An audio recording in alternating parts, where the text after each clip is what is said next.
Greetings, lovely people. My name is Michaela. Welcome to Lato Jardi for another video.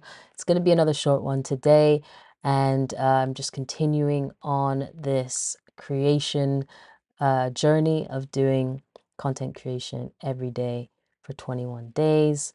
It's not a video every day, but it's something, and I'm holding myself accountable. So today is day 8, and today I wanted to share with you a simple truth that felt resonated with me a lot, and that is that commitment is more important than perfection.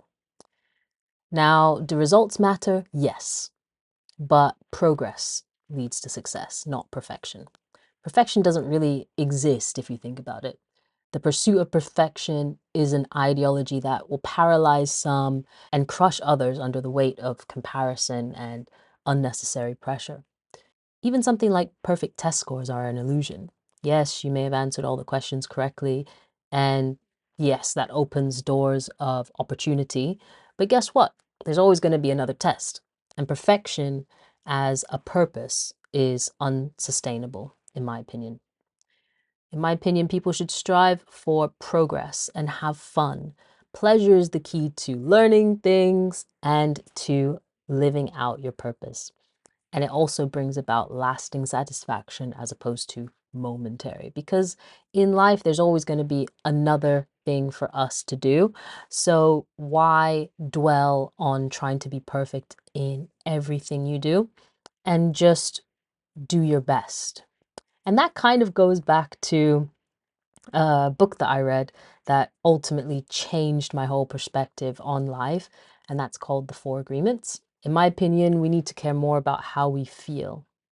And if we're experiencing negative emotions pertaining to something that we're doing, we need to either shift our perspective about what we're doing so that it becomes a pleasurable experience because we're working towards something that we desire and that we've committed to.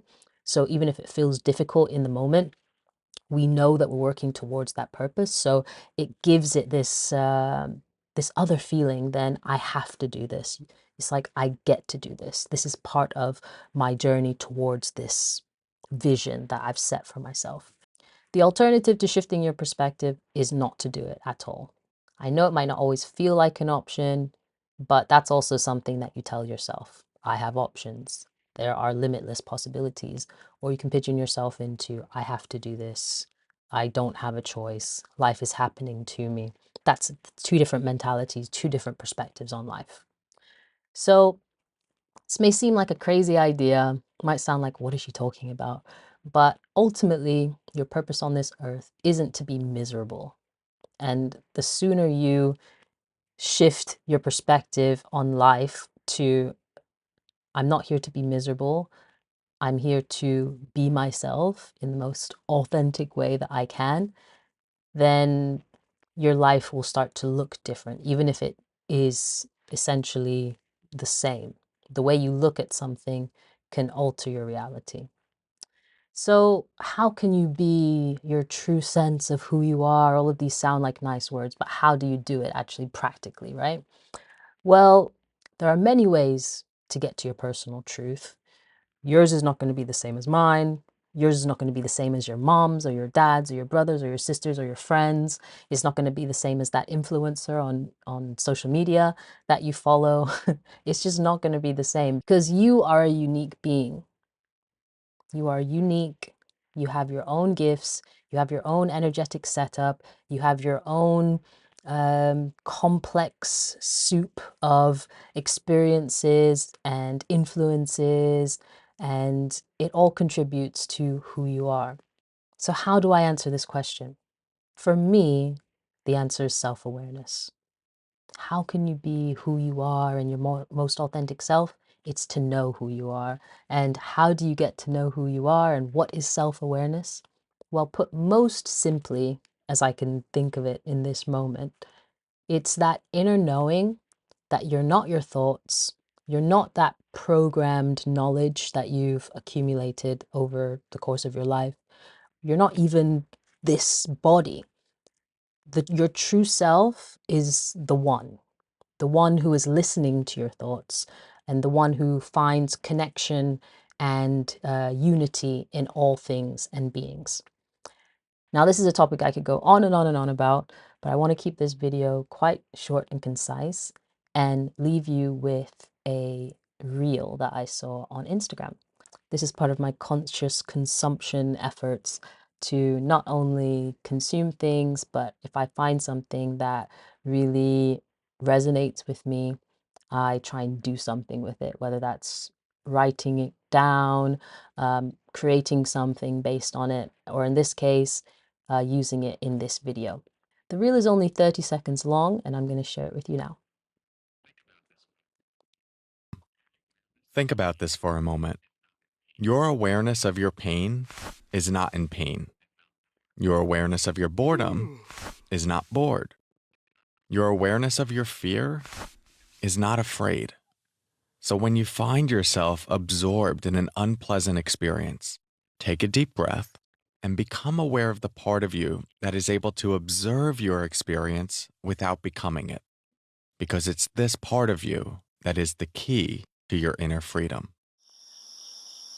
Yes, I'm doing that YouTube thing where you interrupt the video to say something that you discovered during the editing process. Basically, the sound in this next section messed up for some reason.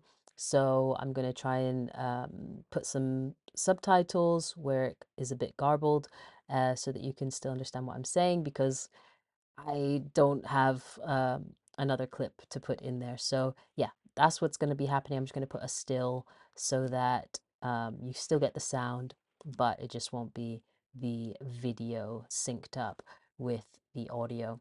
So yeah, just wanted to let you know that. And I feel like this is another stage of the YouTube, I wouldn't call it hazing per se, but just part of the content creator process is you experience these types of things. So I welcome it.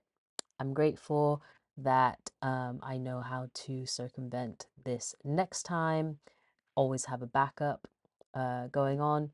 And with that said, let's go into the next section so that it's not too interrupted there. Okay, see you soon. I love that video because it simplifies just what I was talking about. The first step towards discovering who you are is by acknowledging that you are not the thoughts, you're not the emotions, and that you are the part of the awareness that is able to observe these things going by. There's a famous phrase in the Bible that says, "This too shall pass," and it really can be applied to so many different things. I love to think that this too shall pass when something not so great is happening or uncomfortable, but also shall pass when something great and amazing is happening. And it's the principle that nothing in life is permanent and fixed. We are all traversing through these different thoughts, emotions, environments, and stages in life. So being able to zoom out and observe for a bit, it brings you to a place where you're not only observing your thoughts and your feelings and, your physical sensations, but you're also able to, in that place, channel guidance and wisdom. So it's important. And meditation is, the real answer. Meditate. That's the first key to self-awareness. But there's also all kinds of human development systems, whether you like astrology or human design, or there are so many different ways for you to begin to really get to the core of who am I really? So if this has piqued your curiosity, if this is an area that you haven't gone down before, and I'm sure some of you probably have gone down this route of discovering yourself, um, I highly encourage you to seek out some of these different methods. Take some time out, prioritize this step, self awareness, because it's a cornerstone in becoming the most authentic version of you. I hope you found this video interesting, and if you have any questions about human development systems or anything I spoke about in this video, please don't hesitate to drop a comment below, and I will be happy to engage and have a conversation or discussion about this topic. It's one of my favorites, and I really am looking forward to sharing more on this topic and related topics in the near future. So, with that said, have a lovely everything, and I'll see you next time.